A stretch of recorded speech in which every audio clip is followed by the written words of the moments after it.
अल्हम्दुलिल्लाहि रब्बिल आलमीन वल आक़िबतु लिल मुत्तक़ीन अस्सलातु वस्सलामु अला शम्सिल हिदायति वल यक़ीन अल्लाहुम्मा इय्याका नअबुदु व इय्याका नस्तईन अल्लाहुम्मा इहदिनस सिरातल मुस्तक़ीम सिरातल लज़ीना अनअमता अलैहिम मिनन नबिय्यीन वस्सिद्दीक़ीन वश्शुहदाኢ वस्सालिहीन रब्बि यस्सिर वला तुअस्सिर वतम्मिम बिल खैर।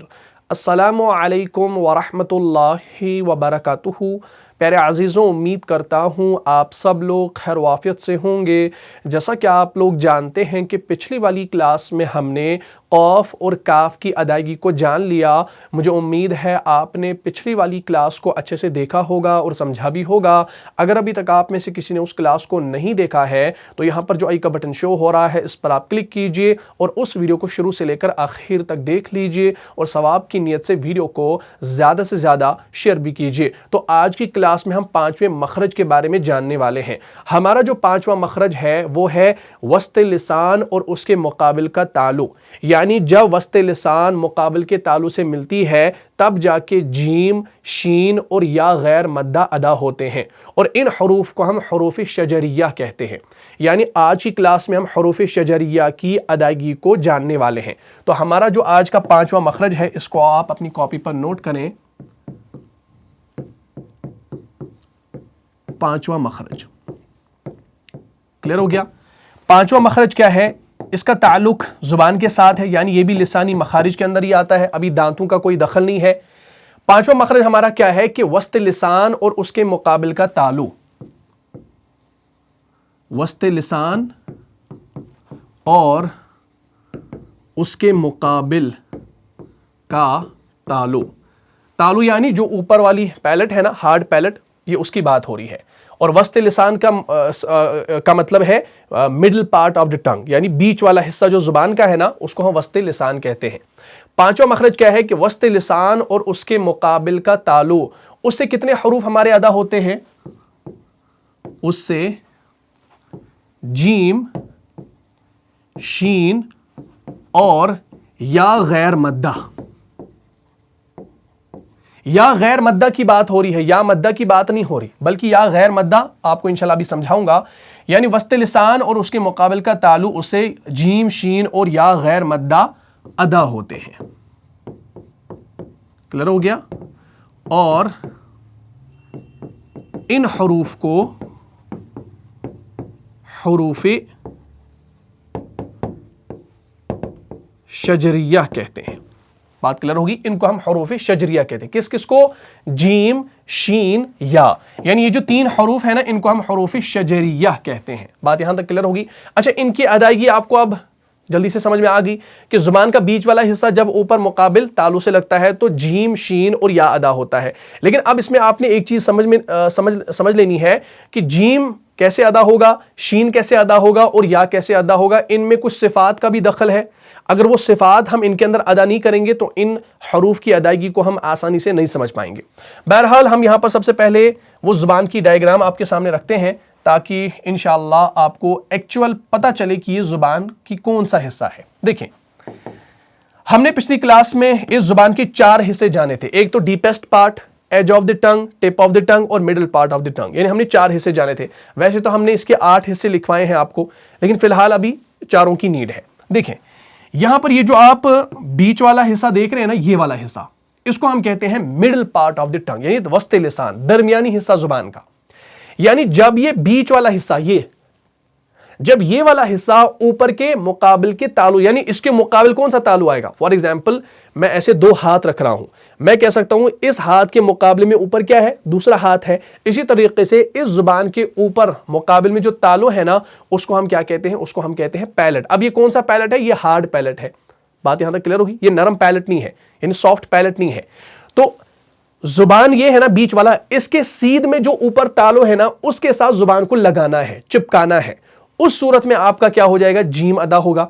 फिर शीन में पूरा तो नहीं चिपकेगा, कुछ गैप रहेगी, वो भी इंशाल्लाह मैं आपको बताऊंगा, लेकिन इस चीज को आपने समझ लेना है। बात यहां तक क्लियर होगी। चलिए देखिए, सबसे पहले जीम का मखरज है ना, जीम की अदायगी को समझो। जीम जो है ना, जब जुबान का बीच वाला हिस्सा यानी वस्ते लिसान उठकर किसके साथ लगे? ऊपर वाले सख्त तालु से लगे, यानी हार्ड पैलेट से लगे। अब इस बात को आपने जहन में रखना है। यानी जब ये दोनों आपस में मिल जाए, यानी जुबान और ऊपर हार्ड पैलेट आपस में मिल जाए, ये चिपक जाए, इनमें कोई गैप ना रहे। अगर इनमें कोई गैप रहा तो ये जीम सही तरीके से अदा नहीं होगा, इस बात का ख्याल रखना, ठीक है ना। तो जब ये आपस में मिलेंगे, यानी जुबान का बीच वाला हिस्सा और ऊपर का हार्ड पैलेट, सॉफ्ट पैलेट नहीं, मेरे पास डायग्राम है, आप इसको इंशाल्लाह देख लीजिए। ये देखें, देख लीजिए, ध्यान रखिए, पहले डायग्राम की और देख लीजिए ध्यान से। ये आप ध्यान में रखिए कि ये जो येलो कलर में है ना, ये आपका हार्ड पैलेट है, और ये जो यहां पर ये थोड़ा रेड कलर में दिख रहा है ना, ये आपका सॉफ्ट पैलेट है, जिससे जैसे मैंने कॉफ की अदायगी बताई थी। अच्छा, ये जो ऑरेंज कलर में है ना, ये पोर्शन, ये आपकी जुबान है। अब ये आप देख सकते हैं कि यहां पर ये जो जुबान है ना, किसके साथ लगी है, यहां पर टच किसके साथ हुआ है, ये टच यहां पर इस येलो कलर के साथ हुआ है। यानी ऊपर ये जो येलो कलर में है ना, ये आपका हार्ड पैलेट है, यानी ऊपर का सख्त तालु है। तो जुबान का ये जो बीच वाला हिस्सा है ना, अब देखिए यहां पर दांतों के साथ ये जुबान लग रही है, लेकिन यहां पर क्या है भाई, यहां पर इसके साथ चिपक रही है। जब एग्जैक्टली जुबान का ये बीच वाला हिस्सा उठकर ऊपर वाले सख्त तालु से लगेगा तो जीम अदा होगा। जैसे जीम, आप पढ़कर देखिए, जीम जीम, जैसे इज़ा जाअ वजदा सजदा सजदा तजरी तज तज तजरी। अब आप देखिए, किसी भी हरफ का मखरज मालूम करने के लिए उस हरफ को आपने साकिन करना होता है। जैसे हमजा जीम जबर अज अज अज, अब जीम में कलकला होगा, ठीक, अज, क्योंकि कलकला के हरूफ में से कुतुब जद्दिन, अज इज उज वजदा सजदा रजीम रजीम रजीम। तो जीम में आप देख रहे हैं कि ऊपर जुबान कहां लग रही है, ऊपर वाले तालू से लग रही है, चिपक रही है, और इसको चिपकाना है हार्ड पैलेट के साथ, इसको लगाना है, तब जाके जीम अदा होगा। और याद रखिएगा, इस जीम को अदा करते वक्त इसमें जो है ना, दो चीजें होती हैं, इस बात का ख्याल रखिएगा, इसमें दो चीजें हो रही हैं, ठीक। वो दो चीजें क्या हो रही है, एक तो इसमें एयर फ्लो जो है ना वो बिल्कुल बंद हो जाता है। देखिए फॉर एग्जाम्पल, आप अभी आपने ये जुबान है ना, ये तो लगवाई है, यहां पर इस डायग्राम में आपको नजर आ रहा है कि जुबान इसके साथ लगी है, लेकिन अभी आप जीम को नहीं पढ़ रहे, अभी आप जुबान सीधा स्ट्रेट रख ले, यानी आप जीम को पढ़ने की तैयारी कर रहे हैं। यानी आपको जीम जो ही अदा करना होता है ना, तो जाहिर सी बात है जुबान तो तब नहीं चिपकेगी, तब तो आप बात नहीं कर पाएंगे। लेकिन जब आप जीम को अदा करने वाले होते हो ना, तो इसमें दो चीजें होती है। एक ये कि जब आप जुबान को ऊपर उठाते हो ना इस हार्ड पैलेट के साथ चिपकाने के लिए, तो यहां से ये जो एयर आ रही है ना, यानी यहां से ये जो एयर फ्लो आपका आ रहा है, ठीक, ये जो एयर फ्लो यहां पर आ रहा है ना, वो एयर फ्लो यहां पर क्या हो रहा है, इस जगह वो ब्लॉक हो रहा है। कब ये ब्लॉक हो रहा है, जब आप जुबान को ऊपर तालू से लगाते हैं, क्योंकि मैंने कहा कि जीम को अदा करते वक्त दो चीजें हो रही है कि जो एयर फ्लो यहां से आ रहा था वो जुबान को हार्ड पैलेट से लगाने की वजह से यहां पर वो एयर फ्लो क्या हो गया, वो बंद हो गया। बात क्लियर होगी।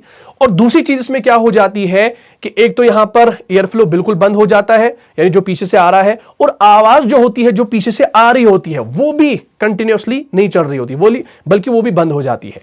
यानी आप हलक से ही आप आवाज निकालते हो, हलक से ही आप फिर आगे सांस को बाहर, मुंह से बाहर सांस निकालते हो।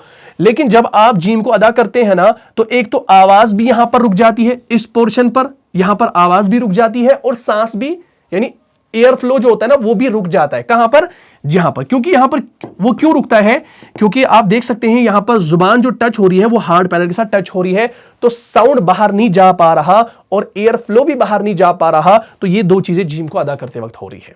तो आप देखिए, आप जीम को ना पढ़े, आप करें, आप देखिए आवाज बाहर नहीं जा रही और एयर फ्लो भी बाहर नहीं जा रहा। आप जुबान को ऊपर तालू के साथ लगाकर रखें हार्ड पैलेट के साथ, नहीं निकलेगी, आवाज भी नहीं निकलेगी और सांस भी नहीं निकलेगा, ठीक है ना। तो क्या हो रहा है, यहां से जो एयर फ्लो आ रहा है और जो आवाज आ रही है वो यहां, ये जो ग्रीन वाला पोर्शन है ना, इस ग्रीन पोर्शन में यहां पर स्टक हो जाता है, बंद हो जाता है। और जो ही आप जीम को अदा करते हैं उसके बाद वो आवाज भी बाहर आती है और उसके बाद वो सांस भी बाहर आ जाता है। लेकिन फर्स्टली क्या होता है कि जब आप जुबान ऊपर लगाते हैं हार्ड पैलेट के साथ, तो यहां पर आवाज और एयर फ्लो दोनों बंद हो जाते हैं। तो इसको अदा करने का तरीका क्या है, जीम जीम। तो जुबान की बीच वाले हिस्से को आपने लाजमन ऊपर हार्ड पैलेट के साथ लगाना है, तब जाके जीम अदा होगा। क्लियर होगी बात। चले, अच्छा जैसे आप सूरह फातिहा में देखेंगे, सूरह फातिहा में आपको जीम नहीं मिलेगा कहीं पर, लेकिन सूरह बकरा में मिलेगा। सूरह बकरा कहीं से भी खोल कर देखें, जैसे उलाइकल्लज़ीना इश्तरवुद्दलालता बिलहुदा फमा रबिहत तिजारतुहुम, तिजारतुहुम। अब देखिए तिजारतुहुम में क्या है, जा जो कि आप जा कर रहे हैं ना, आपको खुद समझ में आ रहा है कि जुबान ऊपर लग रही है। तिजारतुहुम वमा कानू मुहतदीन। इसी तरीके से आगे देखेंगे आयत नंबर 22 में, अल्लज़ी जअल लकुमुल अर्द फिराशा, ठीक है ना। फिर आगे चलेंगे, वस्समाअ बिनाअन व अंज़ल मिनस समाइ माअ। फिर आगे फ़अख़रज बिही मिनस समराति रिज़्क़ा। फिर आगे चलेंगे, लकुम फला तजअलू। अब जीम यहां पर सुकून के साथ है, तो यहां पर एक सिफत इसके अंदर पैदा होगी कलकला की, तज। तो कलकला भी करें या कुछ भी आप करें, चाहे जीम के ऊपर हरकत हो, सुकून हो, जिस सूरत में जीम को पढ़ा जाएगा ना, तो इसमें क्या होगा कि जुबान का बीच वाला हिस्सा ऊपर वाले हार्ड पैलेट के साथ टच करेगा। तजअलू लिल्लाहि अंदादन व अंतुम तअलमून। बात यहां तक क्लियर होगी। तो ये जीम की प्रैक्टिस आपने इस तरीके से करनी है। जहन में रखना है कि जुबान का बीच वाला हिस्सा कहां लगना चाहिए, ऊपर वाले हार्ड पैलेट के साथ लगना चाहिए। चलिए क्लियर होगी बात। अब हम यहां पर देखते हैं जीम के बाद शीन का मखरज। चले इसको मिटा देता हूं। शीन, ध्यान रखिएगा, शीन जो है ना, इसकी अदायगी भी बिल्कुल आसान है और सेम ही अदायगी है, यानी जुबान का बीच वाला हिस्सा और ऊपर का मुकाबिल का तालु। लेकिन इसमें याद रखना है कि शीन में तालु के साथ कोई ताल्लुक नहीं होता। ताल्लुक इन द सेंस कि इसके साथ टच नहीं होता।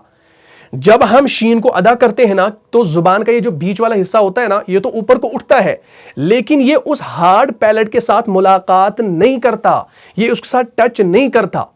अगर ये टच करने लगेगा ना, तो शीन, कयामत आ जाएगी, शीन अदा नहीं होगा, आप इसको नहीं पढ़ पाओगे। तो इस हवाले से याद रखें कि शीन की अदायगी सेम यहीं पर है कि जुबान का बीच वाला हिस्सा ऊपर वाले हार्ड पैलेट की तरफ उठता है, लगता नहीं है। जीम में आप ये याद रखें कि जीम में जुबान का बीच वाला हिस्सा ऊपर के तालु से लगता है, टच करता है, लेकिन शीन में जुबान का दरमियानी हिस्सा, बीच वाला हिस्सा ऊपर वाले तालु के तरफ उठता है, लगता नहीं है। यह फर्क इसके अंदर करना है। जीम में जुबान का बीच वाला हिस्सा उठता है और ऊपर तालु से लगता है। शीन में जुबान का बीच वाला हिस्सा ऊपर तालु की तरफ उठता है, लेकिन लगता नहीं है। यह चीज आपने जहन में रखनी है।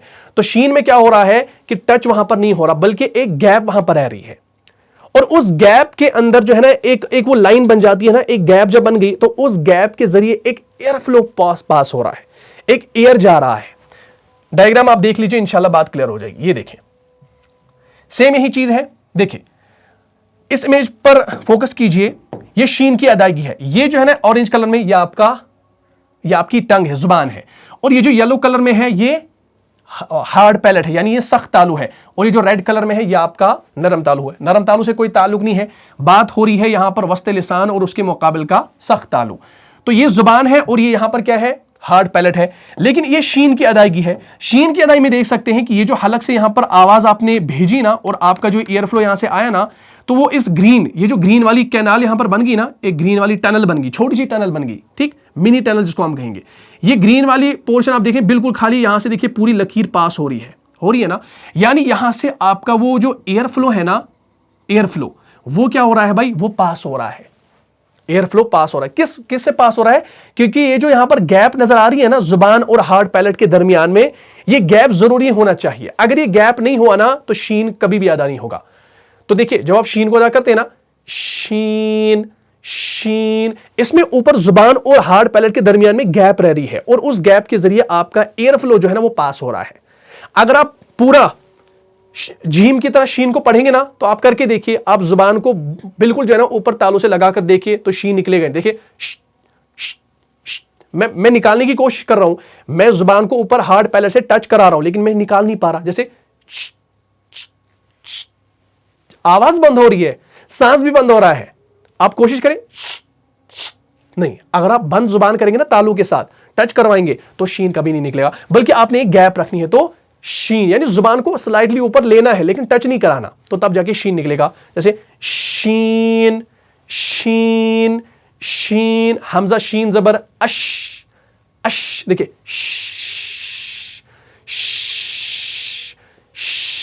हवा है ना, एयर फ्लो। जैसे वश्शम्सी वश्शम्सी वश्शम्सी वश्शम्सी, बात क्लियर होगी। तो शीन की अदायगी कैसे है पता चल गई ना। सूरह बकरा खोल कर देखें, सूरह बकरा की आयत नंबर 7 के अंदर, तकरीबन 7 या 8 के अंदर, जैसे खतमल्लाहु अला कुलूबिहिम व अला समइहिम व अला अबसारिहिम गिशावह। गिशावह क्या पढ़ते हैं, व अला अबसारिहिम गिशावह, गिशावह, गिशावह वलहुम अज़ाबुन अज़ीम। और आगे चलेंगे, युखादिऊन अल्लाह वल्लज़ीना आमनू वमा यख़दाऊन इल्ला अनफुसहुम वमा यशऊरून। वमा यश या शीन ज़बर, यश शीन पर सुकून है तो इसको हमने मिलाया पिछले वाले के साथ। वमा यशऊरून, यशऊरून, यशऊरून, बात क्लियर होगी। तो शीन की अदायगी भी आपने अल्हम्दुलिल्लाह जान ली। तो अब शीन में क्या करना है भाई, जुबान जो है ना, जुबान का बीच वाला हिस्सा ये ऊपर टच नहीं करवाना। चले, उसके बाद हमारा आता है यहां पर या गैर मद्दा। देखिए या गैर मद्दा किसे कहा जाता है, या मद्दा आपने पढ़ा है। या मद्दा आपका कौन सा होता है भाई, यानी जिस या से पहले जेर हो वो आपका या मद्दा हो गया। फॉर एग्जाम्पल ये या है ना, या साकिन है, अगर इससे पहले जेर होगी तो यह आपका या मद्दा कहलाएगा, ठीक। लेकिन अगर इस या साकिन से पहले जेर के अलावा कोई और हो, फॉर एग्जाम्पल सुकून हो, या इसके सुकून नहीं लिखेंगे, पेश लिखेंगे या जबर लिखेंगे, तो वो आपका जबर की वजह से वो लीन बनेगा और पेश की वजह से वो गैर मद्दा बनेगा। बात यहां तक क्लियर होगी। तो लीन की वजह से भी गैर मद्दा बनेगा, तो या मद्दा ये तभी कहलाएगा जब या साकिन से पहले जेर हो। बात यहां तक क्लियर होगी। तो आप यूं याद रखें कि या मद्दा कहते हैं जब या से पहले जेर हो, और या गैर मद्दा तब किसको कहते हैं कि जिस या के ऊपर कोई हरकत हो और उससे पहले जेर के अलावा कोई और हरकत हो, ठीक है ना, कोई और हरकत हो। फॉर एग्जाम्पल जबर हो, पेश हो। जैसे मैं आपको मिसाल दूं, या मद्दा की मिसाल देता हूं। या मद्दा की मिसाल जैसे वत्तीनी। अब वत्तीनी में क्या हो रहा है, या साकिन से पहले जेर है तो यह आपका या मद्दा हो गया। इसलिए इहदिना सिरातल मुस्तकीम, मुस्तकीम में क्या है, कौफ या जेर की, तो जेर के बाद यहां पर या साकिन आ रहा है तो यह आपका या मद्दा है। इसी तरीके से इस्माईला, इस्माईल में आइन के बाद या है, या साकिन है और जेर भी है आइन के नीचे, तो यह आपका इस्माईल, तो यहां पर यह या मद्दा है, या साकिन है या मद्दा है। इसी तरीके से इब्राहिम, तो वो भी आपका या मद्दा है। बात यहां तक क्लियर होगी। इसके मुकाबले में जो या गैर मद्दा है ना, या गैर मद्दा वो आपकी कौन सी है। फॉर एग्जाम्पल हम लिखेंगे लिईलाफी कुरैशिन। कुरैश में देखिए रॉ या जबर रई है, तो यहां पर ये या मद्दा नहीं कहलाएगा बल्कि ये गैर मद्दा है। मद्दा ये तभी उस सूरत में होगा जब या साकिन से पहले जेर हो, और उसके अलावा जितने भी या होंगे जिनसे पहले जेर ना हो या साकिन से, वो आपके गैर मद्दा कहलाएंगे। जैसे युवस्विसु, युवस्विसु है ना, तो या के ऊपर पेश है तो ये या गैर मद्दा कहलाएगा। मालिकी यौमिद्दीन, यौमिद्दीन में जो या है ना, यौमिद्दीन, देखिए इसमें ध्यान रखिए,